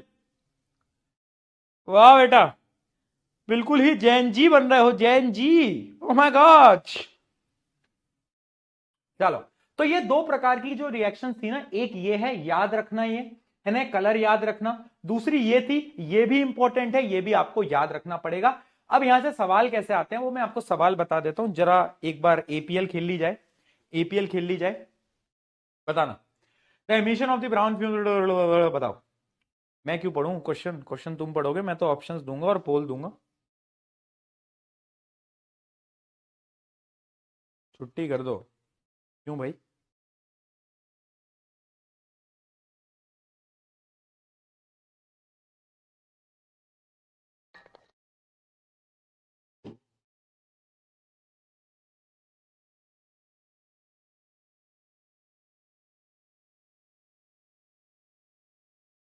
चलो बहुत बढ़िया। क्या बोला है कि जो ब्राउन फ्यूम्स आती हैं रिएक्शन में लेड नाइट्रेट के डीकंपोजिशन में, वो किसकी वजह से आता है, तो आपको साफ पता है, ऑप्शन आएगा A, thermal decomposition of lead nitrate which produces brown fumes of nitrogen dioxide. तो the answer should be A, ना कि बी मूर्खो। बी नहीं है यार, कैसी बातें कर रहे हो यार, डीकंपोजिशन हो रहा है ना, ठीक है जी, अगला क्वेश्चन, ये तो एमसीक्यू नहीं है, पढ़ो इसको, देखो कितनी बार पूछा गया है सवाल ना। When a solution of potassium iodide is added to the solution of lead nitrate a yellow precipitate. अरे यार ये वाला क्वेश्चन यहां क्यों डाल दिया, ये अभी मत करो बेटा, ये आगे का क्वेश्चन है, ये आगे का क्वेश्चन है, ये अभी हम डिस्प्लेसमेंट रिएक्शन पढ़ेंगे, वहां का क्वेश्चन है। चलो अगला क्वेश्चन देखते हैं। A green compound A is heated strongly, it forms a brown solid B and two gases C and D. अब देखो ऐसे आते हैं क्वेश्चन, ये A B C D X Y Z, confuse होते हैं बच्चे। तुम्हें पकड़ना कैसे क्वेश्चन को, अ ग्रीन कंपाउंड ए, अगर एक कंपाउंड है ग्रीन कलर का तो तुम्हें याद होना चाहिए, क्योंकि पूरी केमिस्ट्री में तुम ग्रीन कलर का एक ही कंपाउंड पढ़ोगे जो कि है the crystals of ferrous sulphate, यानी FeSO4.7H2O। ठीक है, तो ए क्या है, the crystal of ferrous sulphate. It forms a brown solid, यानी हमने उसे जब हीट करा बहुत ज्यादा तो एक ब्राउन सॉलिड बनता है, फेरिक ऑक्साइड। फेरिक ऑक्साइड क्या था बेटा, Fe2O3। और दो गैसेस बनती थी, एक होती थी SO2 और एक होती थी SO3, अगर आपको याद हो तो। ठीक है, गैसेस, अब क्या बोला है, the gas C turns moist blue litmus red. अब ये जो लिटमस वाला कॉन्सेप्ट है वैसे ही अगले चैप्टर का है, बट जब क्वेश्चन आते हैं ना पेपर के अंदर तो मिक्स होके आते हैं। देखो लिटमस को, कौन से लिटमस को, ब्लू लिटमस को रेड कौन करता है, ब्लू लिटमस को रेड वो करता है जो कि एसिडिक होता है, जो कि एसिडिक होता है। क्या बोल रहा हूं मैं, ब्लू लिटमस को रेड कौन करता है जो कि एसिडिक होता है। राइट राइट, जल्दी बताओ, हाँ या ना, इतना सबको याद है एसिड बेस का। अगर याद नहीं है अभी के लिए समझ लो, क्योंकि हम इसको आगे पढ़ेंगे भी, इसको आगे पढ़ेंगे भी। तो आपको पता होना चाहिए कि सी गैस कौन सी है, सी है SO2, क्योंकि पता है ये जो SO2 होता है ये पानी के साथ रिएक्ट करके एक एसिड बनाता है H2SO4, और ये जो H2SO4 है ये क्या करता है, ये ब्लू लिटमस को रेड में कन्वर्ट कर देता है, ब्लू को रेड में कन्वर्ट कर देता है, आगे हम पढ़ेंगे भी। ठीक है, थोड़ा एसिड बेस का कॉन्सेप्ट या मिक्स आ गया। चलो, the gas D turns litmus, क्या, लाइम वाटर मिल्की, एक मिनट, ये क्या कर दिया भाई, ये तो गलत हो गया, गैस डी कैसे कर सकती है convert, the brown solid B and two gases are reacted. नहीं भैया, ये थोड़ा सा गलत हो गया, ये थोड़ा सा गलत हो गया, क्योंकि जो डी गैस हमारी है वो SO3 है, इसको थोड़ा सा कट कर लो भैया, ये पोर्शन गलत हो गया है, क्योंकि जो गैस वाटर को मिल्की करती है, लाइम वाटर को, वो तो कार्बन डाइऑक्साइड होती है, SO3 थोड़ी ना होती है। तो ये यहां पे थोड़ा सा गलत हो गया, बाकी पूरा क्वेश्चन ठीक था। ठीक है, ये वाला पोर्शन गलत हो गया, राइट, क्वेश्चन में गलती है, गलत हो गया थोड़ा सा। चलो चलो, ठीक है जी, आया समझ में, आया समझ में। ठीक है, अब ऐसे ही देखो बेटा, इससे रिलेटेड और भी क्वेश्चन आ जाते हैं, जैसे कि मैं आपको एक क्वेश्चन बताता हूं, एक क्वेश्चन आ चुका है बहुत बार कि एक कंपाउंड है X, देखना, एक कंपाउंड है X, ठीक है, और जब उसका डीकंपोजिशन होता है तो एक येलो सॉलिड बनता है, येलो सॉलिड बनता है Y, प्लस में एक गैस निकलती है Z जो कि ब्राउन कलर की है, और साथ साथ में एक ऐसी गैस बनती है W जो कि फोटोसिंथेसिस में भी रिलीज होती है, फोटोसिंथेसिस में भी रिलीज होती है। तो आपको पता होना चाहिए ये किसकी बात चल रही है, ये बात चल रही है बेटा लेड नाइट्रेट के क्रिस्टल्स की, है ना, लेड नाइट्रेट के क्रिस्टल्स की। पकड़ते कैसे हैं, पकड़ते हैं ब्राउन फ्यूम से, जहां पे ब्राउन फ्यूम का जिक्र हो जाए तो आपको पता होना चाहिए इट इज लेड नाइट्रेट, क्योंकि लेड नाइट्रेट के रिएक्शन में ब्राउन फ्यूम्स निकलती है। तो ये होगा क्या, लेड मोनोऑक्साइड, ये क्या होगा, ऑक्सीजन, और ये होगा नाइट्रोजन डाइऑक्साइड। ठीक है, राइट, ऐसे क्वेश्चन आ जाते हैं। चलो आगे बढ़ा जाए, आगे हम बढ़ते हैं किसकी तरफ, इलेक्ट्रोलाइटिक डीकंपोजिशन की तरफ, फिर फोटोलाइटिक डीकंपोजिशन पढ़ेंगे, फिर हम आज की सभा को अंत पे लेकर आएंगे। चलो, तो इलेक्ट्रोलाइटिक डीकंपोजिशन अब हमें पढ़ना है, ये क्या है, ये एक ऐसी डीकंपोजिशन है जिसमें कि इलेक्ट्रिसिटी की मदद से प्रोडक्ट्स ब्रेक हो जाएंगे। देखते, electric current is used to decompose और break down compound into the constituent element, है ना, इलेक्ट्रिसिटी की मदद से हम क्या करेंगे, ब्रेक डाउन करेंगे। इसका एग्जांपल है, इसकी एक एक्टिविटी है, ये वाली एक्टिविटी। इसमें हम क्या करते हैं, पानी को लेते हैं, ठीक है, पानी लिया हमने, देखो पानी को एक बीकर में लिया, पानी में सबसे पहले हमने कुछ एसिड मिलाई, एसिड मिलाते हैं हम, H2SO4 मिलाते हैं, है ना, कुछ एसिड को हम ऐड करते हैं, H2SO4 या HCl, क्यों ऐड करते हैं उसके बारे में आगे जवाब दूंगा। फिर हम क्या करते हैं बेटा, दो रॉड लेते हैं, एक होती है कैथोड और एक होती है एनोड, एक होती है कैथोड, ये होती है एनोड, ठीक है, ये मान लो एनोड है, ये है कैथोड, ठीक है, फिर बैटरी से कनेक्ट कर देते हैं। अब बैटरी में क्या होगा, बिजली पास होगी, और जब भी पानी में से जब बिजली पास करी जाएगी, इलेक्ट्रिसिटी पास होगी, तो वो कन्वर्ट हो जाएगा दो गैसेस के अंदर, एक हाइड्रोजन गैस, एक ऑक्सीजन गैस, दो गैसेस में कन्वर्ट होता है। ये सबको पता है, ये तो सबको पता है, ऐसा तो कोई नहीं है किसी को नहीं पता ये। हाँ हाँ ठीक है, सबको पता है भैया। बट सवाल ये आता है कौन सी गैस कहां बनेगी, कौन सी गैस कहां बनेगी। तो इसकी एक ट्रिक है बेटा, मतलब कौन सी गैस हाइड्रोजन कैथोड पे बनेगी या फिर ऑक्सीजन एनोड पे बनेगी, कैसे याद होगा। तो इसकी एक ट्रिक होती है जो कि मैं आपको बोलता हूं, चल हट ओए जब भी तुम्हारा दोस्त आता है उसको तुम क्या, चल हट ओए, चल हट ओए, चल हट ओए, चल हट ओए। यानी कैथोड पे बनता है हाइड्रोजन और ऑक्सीजन बनता है एनोड पे। कैथोड पे बनता है हाइड्रोजन, ऑक्सीजन पे बनता है, हाँ ऑक्सीजन कहां बनता है, एनोड पे। चल हट ओए, चल हट ओए, ठीक है जी, है ना। कोई भी पर अपने टीचर के सामने मत बोल देना, स्कूल में पूछ ले तुमसे कि हाइड्रोजन गैस कहां बनती है और तुम बोल दो चल हट ओए, बेटा बेटा ऐसा हाल करेंगी तुम्हारी मैडम तुम्हारा कि तुम नहीं कर पाओगे, ठीक है। तो चल हट वैसे आप याद कर सकते हो। तो आप देख सकते हो ये जो है ये है कैथोड और ये है एनोड। तो क्या हुआ कि कैथोड पे बन गई हाइड्रोजन, एनोड पे बन गई ऑक्सीजन, ठीक है, इतना हमें याद हो गया। अब यहां पर एक और चीज है, पता है आपको, देखो यहां पे कितनी ज्यादा गैस बनी है, यानी जो हाइड्रोजन की गैस है वो डबल है एज कंपेयर टू ऑक्सीजन की गैस। अगर मैं आपको रेशियो बताऊं, वॉल्यूम का रेशियो बताऊं, तो वो होता है 2:1, यानी हाइड्रोजन और ऑक्सीजन गैस का जो रेशियो होता है वो होता है 2:1, यानी हाइड्रोजन गैस डबल बनती है ऑक्सीजन के। अब पेपर में सवाल आता है ऐसा क्यों, ऐसा क्यों होता है, क्या कोई बताएगा ऐसा क्यों होता है। ऐसा इसलिए होता है बेटा, ऐसा इसलिए होता है क्योंकि जब आप इस इक्वेशन को बैलेंस करोगे तो यहां पे 2 लगाओगे और यहां पे भी 2 लगाओगे, तो आपको साफ दिखेगा कि जो हाइड्रोजन गैस बन रही है वो ऑक्सीजन के कंपैरिजन में डबल बन रही है, क्योंकि यहां पे 2 आ रहा है। हाँ कि ना, हाँ कि ना। जैसे ही बैलेंस करा यहां पर क्या आ गया, कोफिशिएंट क्या आ गए, 2 आ गए, इसका कोफिशिएंट 1 है, यानी हाइड्रोजन गैस डबल बन रही है एज कंपेयर टू ऑक्सीजन। ठीक है भैया, इतना समझ आ गया। अच्छा भैया ये और बताओ कि हमने शुरू में पानी में वो एसिड क्यों मिलाई थी, हमने ऐड क्यों करी थी एसिड। तो एसिड हमने बेटा इसलिए ऐड करी थी, क्या होता है जो डिस्टिल्ड वाटर होता है, प्योरीफाइड वाटर होता है, that can not conduct electricity, बिजली को वो पास नहीं करा सकता, दैट कैन नॉट कंडक्ट बेटा क्या, इलेक्ट्रिसिटी। तो कैसे पास होगा, हम उसमें एसिड मिलाते हैं। एसिड क्या करता है, इलेक्ट्रिसिटी कंडक्टिविटी को इंक्रीज करता है, यानी बिजली पास हो पाती है।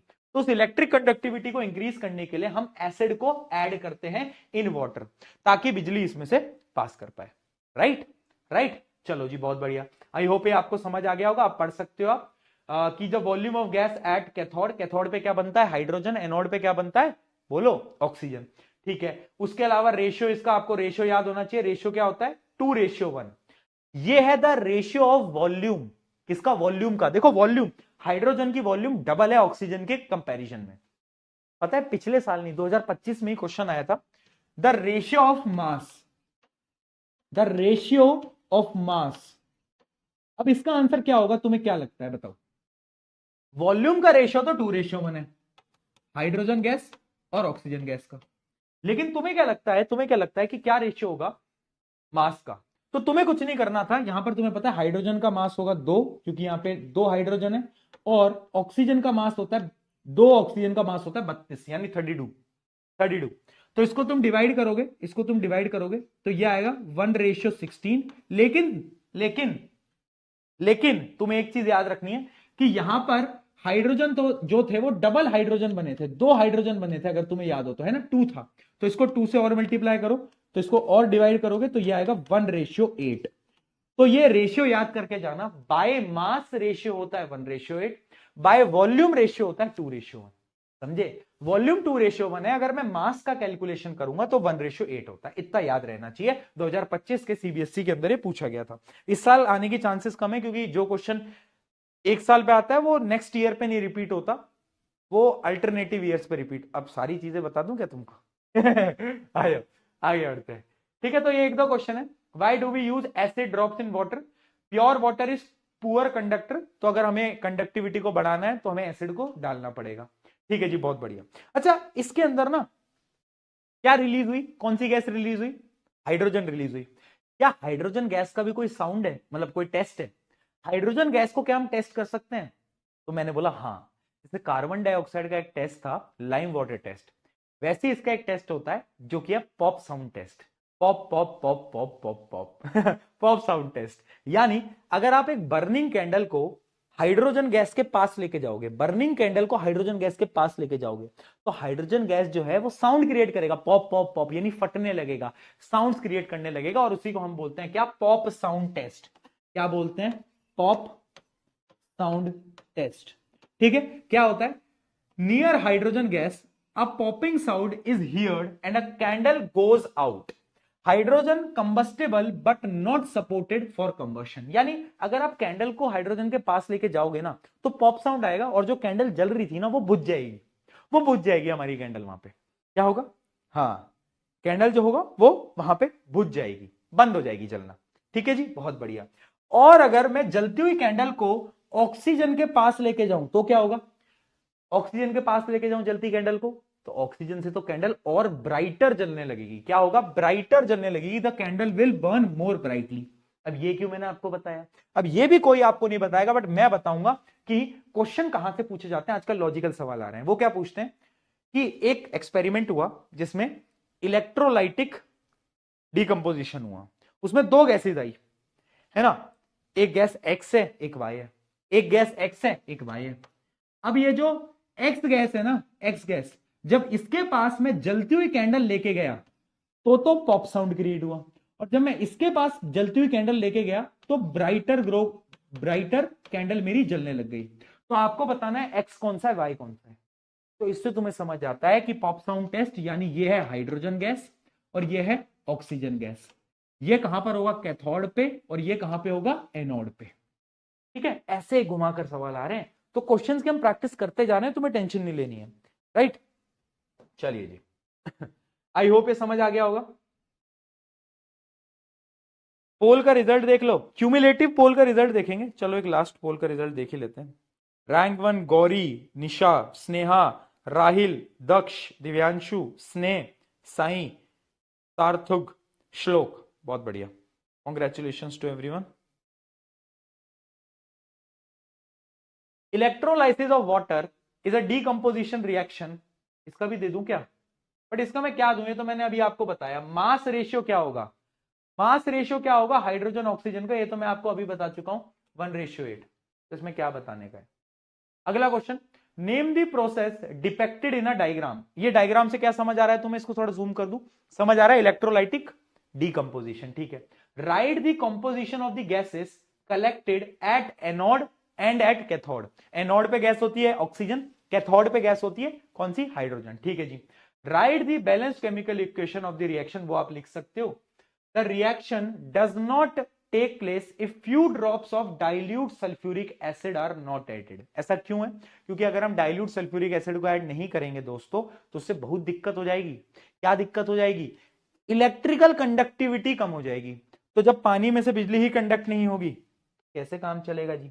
चलो आज के लास्ट टॉपिक पे बढ़ते हैं, जो कि है फोटोलाइटिक डीकंपोजिशन। फोटोलाइटिक डीकंपोजिशन ज्यादा टाइम नहीं लगेगा बेटा, 5-10 मिनट और लगेंगे बस, मैक्स मैक्स 5-10 और।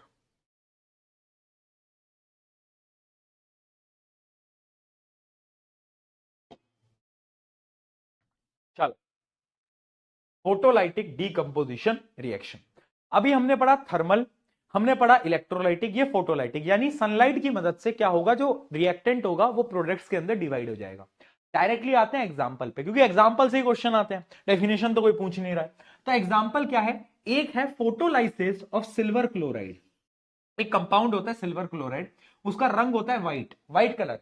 ठीक है, एजीसीएल, एजीसीएल। अब जैसे इस एजीसीएल को, पता है एक जादू जादू, वो तुमने एक जादूगर देखा है यार? हम कुछ दिन पहले भोपाल गए थे ना, नेक्स्ट टॉपर डेज था जब अपना, तो हम भोपाल में थे। तो भाई मुझे फेमस जादूगर की गाड़ी दिख गई। कौन फेमस जादूगर? जादूगर प्रिंस प्रिंस प्रिंस प्रिंस, देखा तुमने? एक जादूगर है बहुत पॉपुलर, जादूगर प्रिंस प्रिंस प्रिंस प्रिंस नहीं देखा? आई है एक जादूगर प्रिंस, है ना? तो तो ये जादूगर प्रिंस लोग पता है कैसे पागल बनाते हैं, मैं बताता हूँ। पागल नहीं, ये भी ट्रिक है, लोगों को नहीं पता, बट अपन तो साइंस वाले, अपन को पता है। क्या ट्रिक है कि तुम व्हाइट कलर का एक पाउडर लो, उस व्हाइट कलर के पाउडर को थोड़ी देर बाहर रखो, उसका कलर व्हाइट से बदल के ग्रे हो जाएगा। तो लोग हो बट अपन को शॉक नहीं होना है, क्योंकि वो है फोटोलाइटिक डीकंपोजिशन रिएक्शन। ये जो सिल्वर क्लोराइड होता है इसका कलर व्हाइट होता है, अगर आप सनलाइट में रखोगे तो टूट जाएगा। किसमें? सिल्वर और क्लोरीन गैस में। अब क्लोरीन गैस तो उड़ जाती है क्योंकि गैस है, गैस तो उड़ जाएगी, बचता क्या है? सिल्वर। और सिल्वर का कलर तुम्हें पता ही है, सिल्वर का कलर होता है ग्रे। सिल्वर का कलर होता है क्या बेटा? ग्रे। राइट राइट, ठीक है जी, ठीक है जी, बहुत बढ़िया है ना। तो ये एक रिएक्शन है, व्हाइट किस में कन्वर्ट हो गया? ग्रे में। सनलाइट की वजह से क्लोरीन गैस हवा में उड़ गई। उसके अलावा एक और है, एक और कंपाउंड है सिल्वर ब्रोमाइड, AgBr। अब ये जो Ag याद रखना बस, क्योंकि सिल्वर क्लोराइड का कलर व्हाइट था, इसका कलर जो होता है वो येलो होता है। कैसा होता है? येलो। और जब आप इसको सनलाइट में रखते हो तो सेम प्रोसेस होता है, Ag प्लस Br2, ये तो उड़ जाती है ब्रोमीन गैस, और Ag का कलर क्या होता है बताओ? ग्रे होता है। तो यहां पर भी ग्रे कलर हो जाता है, यानी येलो से देखो ग्रे के अंदर कन्वर्ट हो गया। येलो से ग्रे के अंदर क्या हो गया दोस्तों? कन्वर्ट हो गया। तो यही है बस, यही चीजें हैं, यही है यही क्वेश्चन में घुमा घुमा के पूछ लेते हैं। राइट, समझ आया दोस्तों? अगर समझ आया तो चैट में जरा पीके डाल दोगे। अगर समझ आया तो चैट में पीके डाल दोगे। बस ये वही है, एनसीईआरटी की दो एक्टिविटीज हैं जो कि मैं आपको बता चुका हूं। याद रखना, याद रखना कि एक है AgCl सिल्वर क्लोराइड, एक है सिल्वर ब्रोमाइड। दोनों में एक से व्हाइट में ग्रे में कन्वर्ट होता है, एक में येलो से ग्रे में कन्वर्ट होता है। बस रिएक्शन दोनों सेम ही है। ठीक है जी, चलो बहुत बढ़िया। अब सवाल क्या आता है? सवाल आता है, ये तुम मूर्ख बालक बालिका हो, ये मुझसे पूछ रहे हो, are all decomposition reaction endothermic? क्या सारी डीकंपोजिशन रिएक्शन एंडोथर्मिक है? तो मैं उसको बोलूंगा कि yes, most of the reactions are, जितनी भी डीकंपोजिशन है ना वो होती है एंडोथर्मिक। क्यों? क्योंकि उसमें हीट देनी पड़ती है, या तो सनलाइट देनी पड़ती है, या तो बिजली देनी पड़ती है, तो एनर्जी देनी पड़ेगी। बिना एनर्जी के कंपाउंड्स नहीं टूटते ना यार। अगर तुम्हें कंपाउंड्स को देखो, रिश्ता अगर तोड़ना है तो आग तो लगानी पड़ेगी। अब इससे मोटिवेटेड होके अपने दोस्त का रिश्ता मत तोड़ना, ठीक है? बद्दुआ लगेगी तुम्हें उस दोस्त की, है ना, बद्दुआ लगेगी तुम्हें उस दोस्त की। नहीं, दोस्त का रिश्ता नहीं तोड़ेंगे। चलो जी, कुछ क्वेश्चन देखते हैं, कुछ क्वेश्चन देखते हैं, आ जाइए। Why is AgCl stored in dark color bottle? अब देखो लॉजिकल क्वेश्चन है कि सिल्वर क्लोराइड को क्यों रखा जाता है बॉटल में? क्योंकि अगर सिल्वर क्लोराइड सनलाइट की प्रेजेंस में आया तो वो तो टूट जाएगा, वो तो टूट जाएगा भैया। वो बोलेगा कि भैया मैं चला, मैं तो टूट गया हूं, मैं टूट गया हूं सिल्वर के अंदर, और क्लोरीन गैस चली गई है मुझसे दूर। तो इस वजह से उसको डार्क बॉटल्स में रखा जाता है ना, to prevent it from decomposition. उसके अलावा एक केस बेस्ड क्वेश्चन देख लेते हैं। डिफाइन डीकंपोजिशन रिएक्शन, सबसे पहले तो तुम डिफाइन कर दोगे।